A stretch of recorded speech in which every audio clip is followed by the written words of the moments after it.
FATF के अगले session तक ग्रे लिस्ट में रखने का फैसला किया गया है। क्या कहेंगे आप जानस साहब? बिस्मिल्लाहिर्रहमानिर्रहीम। देखिए, पिछली दफा भी शाह महमूद कुरैशी साहब ने खास तौर पे कहा था कि ये फैसले सियासी हैं इनके, और ये अदारा सियासत की बुनियाद पे चल रहा है, ये कोई कानूनी या टेक्निकल कोई इनके इश्यूज नहीं है जिनकी बुनियाद 27 पॉइंट उन्होंने दिए थे। 27 में से तकरीबन 26 पे पूरा अमल हो चुका था और 27वें पे किसी हद तक थोड़ा सा अमल था। अब वो भी मेरा ख्याल है किसी हद तक मुकम्मल हो गया है, 19-20 शायद रह जाए। लेकिन असल चीज ये है कि FATF चूंकि एक ऐसा अदारा है जो कि मगरबी कुव्वतें उसको अपने मुफादात के लिए इस्तेमाल करती हैं, तो वो किसी भी मुल्क को जिसको वो आर्म ट्विस्टिंग करना चाहें उसको वो इस तरह का कोई उनके लिए बहाना ढूंढ के पीछे लग जाएं। अब देखिए कि पिछले साल भारत के 40 बैंकों को फाइनेंशियल मॉनिटरिंग के जो इंस्टीट्यूशंस हैं उन्होंने, फाइनेंशियल इंटेलिजेंस के इंस्टीट्यूशंस, उन्होंने 40 बैंक आइडेंटिफाई किए भारत के जो मनी लॉन्ड्रिंग में इन्वॉल्व थे। उनमें से बाज ट्रांजैक्शन इतने मशकूक थे कि उनका ख्याल था कि ये वाकई टेरर फंडिंग हुई। फिर पाकिस्तान ने डोजियर दिया जिसमें कि हमने वो बैंकों की रसीदें तक दी जो उन्होंने फंडिंग की हुई थी, टेरर फंडिंग। लेकिन और कलभूषण का भी आप देखिए, उसकी भी टेरर फंडिंग की हुई थी। लेकिन भारत को चूंकि उन्होंने नहीं लाना था, नहीं किया उन्होंने। पाकिस्तान के लिए कोई सबूत, कोई शवाहिद नहीं, लेकिन जमात-उद-दावा को या जैश मोहम्मद को, इनको यूनाइटेड नेशन से टेरर ऑर्गेनाइजेशन डिक्लेयर करवा के तो पाकिस्तान पे दबाव डालना शुरू कर दिया कि आप टेरर फंडिंग होती।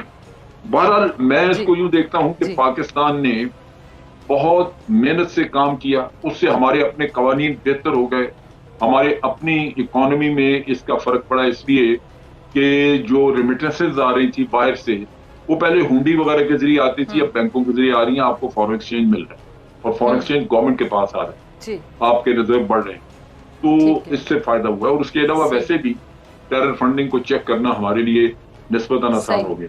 तो मैं प्राइमरीली इसको ब्लेसिंग इन डिस्गाइज, लेकिन ये ज़हन में रखिए कि आपको ग्रे लिस्ट में रखा जाएगा आइंदा भी। ये वो कहेंगे कि जनाब हमने आपकी रिपोर्ट देख ली, लेकिन अब हम जाके वहां पे पाकिस्तान जाके तो वेरिफिकेशन करेंगे। आइंदा भी ग्रे लिस्ट में आप कह रहे रखा जाएगा अभी? हाँ, वो वेरिफिकेशन के चक्कर में आपको डाल देंगे, उसमें फिर कोई नुक्ता निकाल देंगे। तो ये चलता रहेगा सिलसिला, क्योंकि आपने बहुत सारी चीजों पे अमल कर दिया, तो ब्लैक लिस्ट में तो डाल नहीं सकते, कोई जवाब नहीं है। लेकिन ग्रे का बहाना ढूंढते रहेंगे और इसी तरह आपके ऊपर प्रेशर रखेंगे, जिस तरह IMF में भी आपको लटका के रखा। ठीक है। अच्छा जानस साहब, ये अब आप क्या समझते हैं पाकिस्तान का जो आला सतह का वफ्द जो दौरा काबुल, ये जो मौजूदा हालात हैं अगर देखा जाए तो इसमें कितनी अहमियत का हामिल है दौरा?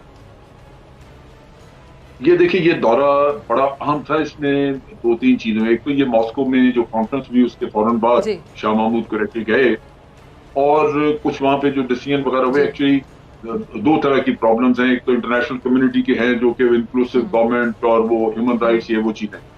दूसरा हमारा अपना रीजन के मसले और हमारे खास तौर पे पाकिस्तान के। एक तो ये कि पाकिस्तान का रास्ता इस्तेमाल होता है, अफगानिस्तान ट्रेड के लिए इस्तेमाल करता है, उससे मूवमेंट है, हमारे 2 क्रॉसिंग पॉइंट्स काम कर रहे हैं, 2 या 3, तो इश्यूज आ जाते हैं वहां पे, क्योंकि तालिबान अभी पूरी तरह ट्रेंड नहीं है, उनके लोग उस तरह मैनेज नहीं कर सके चीजों को जो हम चाहते हैं, क्योंकि हमें डर है कि इनके आने जाने में टेररिस्ट ना आना शुरू हो जाए। तो जो टेररिज्म वहां पे हुआ है, जिसके 3-4 वाकयात हुए दाइश के जरिए, वो भी हमारा कंसर्न है, क्योंकि हम डरते हैं कि ये चीज फैल ना जाए। फिर नारकोटिक्स का भी किस्सा है, वो भी पहले से कहीं ज्यादा बढ़ गया है। इन चीजों के साथ साथ बाज अफगानिस्तान में बाज चीजों पे एतराज उठाया गया। मसलन PIA की फ्लाइट्स हमने रोकी, उसकी वजूहात मौजूद हैं, लेकिन अफगानियों ने उसका बड़ा बुरा मनाया। इसी तरह जो हमने ये क्रॉसिंग साइट्स को जो बंद किया 2 दिन के लिए, वो भी शोर शराबा। तो वो मैं समझता हूँ अंडरस्टैंडिंग डेवलप करने की जरूरत थी, जहां हमको समझाया जाता है कि ये इश्यूज आसान नहीं, ये आपने मिलकर काम करना है। फिर जो बहुत अहम हमने काम किया, हम दुनिया को तो कह ही रहे हैं कि इनकी मदद करें, इनकी इकोनॉमी बैठी हुई है, ये मुल्क जो है ये दोबारा इंस्टेबल ना हो जाए, लेकिन हमने अपना हिस्सा डाला। आपने देखा कि 0 रेटिंग पे उनकी सब्जियां वगैरह और उनको फ्रूट्स का कहा कि भी आप ले आए यहाँ पे, और भी आइटम। तो पाकिस्तान उनको काफी हेल्प कर रहा है, जिसके वो शुक्रगुजार भी हैं, और हम चाहते हैं कि ये किसी न किसी तरह ये हुकूमत भी कामयाब हो, अफगानिस्तान स्टेबल रहे और वहां पे हालात ऐसे हों कि वहां दोबारा खाना जंगी ना शुरू। ठीक है। अच्छा जनरल साहब, ये अमेरिका ने काफ़ी अरसे के बाद, तवील अरसे के बाद पाकिस्तान के लिए जो अपना सफ़ीर नामजद कर दिया, और ये नए आने वाले जो अमेरिकी सफ़ीर हैं ये काबुल सफारत खाने में पॉलिटिकल काउंसलर भी रह चुके हैं। तो आपको क्या लगता है कि अमेरिका को हम ये कह सकते हैं कि एहसास हो रहा है कि अब पाकिस्तान के साथ मिलकर अफगानिस्तान इशू पर बातचीत की जाएगी, या फिर मामला कुछ और आपको दिखाई दे रहा है? नहीं, ये मेरा ख्याल है कि बुनियादी तौर पे तो चूंकि कहने में ये सुनने में आ रहा है कि वो अफगान इशू को ज्यादा बेहतर समझते हैं, तो बजाय इसके कि दर में खलीफजाद या कोई इस तरह के लोगों को अपॉइंट किया जाए, वो आए जाए, तो यहाँ पे सफीर वो रखा जाए जो दोनों काम कर सके, सवारकारी भी कर ले और फिर अफगान इशू को भी हैंडल कर ले।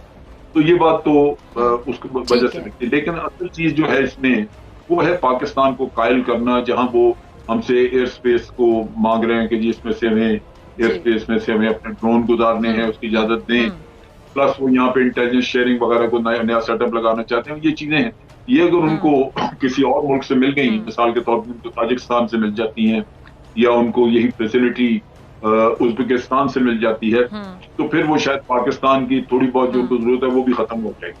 वरना वो कोशिश करेंगे कि पाकिस्तान से कुछ फैसिलिटीज अफगानिस्तान के लिए दी जाए। ठीक है। अच्छा जनरल साहब, ये अफगानिस्तान के नायब वज़ीर आज़म ने ये मुतालिबा किया है कि जी अफगानिस्तान में जो मौजूदा हुकूमत है उसको तस्लीम किया जाए, और साथ ही अमेरिका जो मुंजमद असासे हैं उसको बहाल करे। अब ये एक अहम बात है, मुंजमद असासों को बहाल करना। और अमेरिका ने दूसरी जानब आपने सुना होगा कि अमेरिका के जो नायब वज़ीर ख़जाना है उन्होंने ये सेनेट में ब्रीफिंग देते हुए कहा है कि जी हमारा जो अमेरिकी बैंकों में अफगानिस्तान के $10 बिलियन हैं उसको मुस्तक़बिल करीब में बहाल करने का फ़िलहाल कोई इरादा नहीं है। तो अमेरिका की इस पॉलिसी पे मैं आपका कमेंट चाहूंगी, बल्कि आपका तफसीली जो एक तज्जिया है वो चाहूंगी, क्या समझ आती है इससे? देखिए जी, ये तो ब्रॉड डे लाइट की डिकॉइटी है, एक लूटमार वाला काम किया अमेरिका ने, इसका कोई जवाब नहीं था। फिर अमेरिका ने इनके साथ बहुत सारे वादा खिलाफियां की, जैसे मुआहदा जो किया था अमेरिका ने दोहा में, उसमें तयशुदा था कि इनको टेरर टैग के ऊपर टेररिज्म का लगा हुआ है लेबल वो उतारा जाएगा। अब वहां से इनके लोगों को जिनको टेररिस्ट डिक्लेयर किया गया है वो यूनाइटेड नेशन में उन लोगों के नामों से वो हटाया जाएगा। वो कोई भी चीज इन्होंने की, इसकी वजह से इनको ट्रैवल करने में भी दिक्कत है, क्योंकि जो लोग जिनको डिक्लेयर किया हुआ टेररिस्ट उनके ऊपर ट्रैवल रिस्ट्रिक्शन भी हैं। तो अमेरिका ने तो कोई वादा पूरा नहीं किया, और ये जबरदस्ती की उन्होंने कि इनके $9-10 बिलियन जो है वो रोक लिए, जबकि उनके ऊपर मुश्किलात के पहाड़ टूटे थे। तो ये तो अमेरिका मनमानी करेगा, एक मुंह जोर किस्म का आप कह लीजिए कि मुल्क है जिसमें मुनाफत है, और आप जो भी कह लीजिए, ये वो नहीं करेंगे। लेकिन दूसरी तरफ ये है कि इन चीजों को लेवरेज के तौर पे इस्तेमाल करके इनसे कुछ कंसेशंस लेंगे तालिबान से, वो दोबारा इस खित्ते में अपना पांव रखना चाहते हैं, लेकिन अब दूसरे तरीके से। पहले तो आर्मी के जरिए कर रहे थे कि फौज रखी, अब फौज नहीं, अब वो अपनी इंटेलिजेंस वगैरह घुसाना चाहेंगे यहाँ। तो तालिबान को वो किसी न किसी तरह घेरेंगे पैसे के चक्कर में या उनकी मुश्किलात को एक्सप्लॉइट करते हुए, और फिर वो अपना मकसद निकालेंगे। इसलिए मेरा नहीं ख्याल कि ना तो उनको वो तस्लीम करने लगे हैं फौरी तौर पे, ना ही पैसा देने लगे हैं, जब तक कि तालिबान की उनकी कोई अंडरस्टैंडिंग नहीं हो जाती। तो इससे तो मसाइल आपको फिर बढ़ते हुए दिखाई नहीं देते हैं कि अगर तस्लीम भी ना किया जाए, और फिर जो इस तरह कहा गया है कि जी अभी तक हमारा कोई इरादा नहीं है मुस्तक़बिल करीब में इसको बहाल करने का असासों को?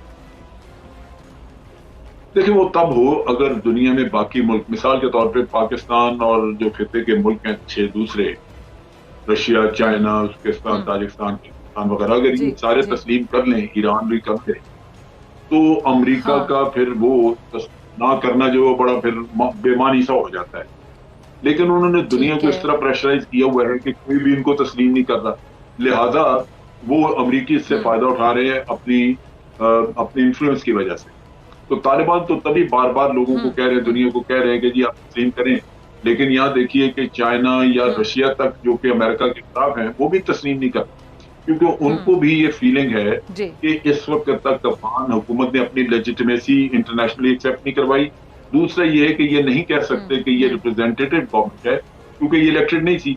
तो इसकी रिप्रेजेंटेटिव गवर्नमेंट या लेजिटिमेसी तभी बनती थी कि अगर ये तमाम तबकात को अपनी हुकूमत में थोड़ा थोड़ा हिस्सा दे के शामिल कर दे, वो इन्होंने किया नहीं। तो उसकी वजह से कोई भी मुल्क, खिते के मुल्क भी इनको रिकग्नाइज करने के लिए, ऑफिशियली रिकग्नाइज करने के लिए तैयार नहीं है। वो कहते हैं ये गवर्नमेंट पहले ये बने रिप्रेजेंटेटिव गवर्नमेंट हो, इंक्लूसिव गवर्नमेंट को फिर हम करेंगे।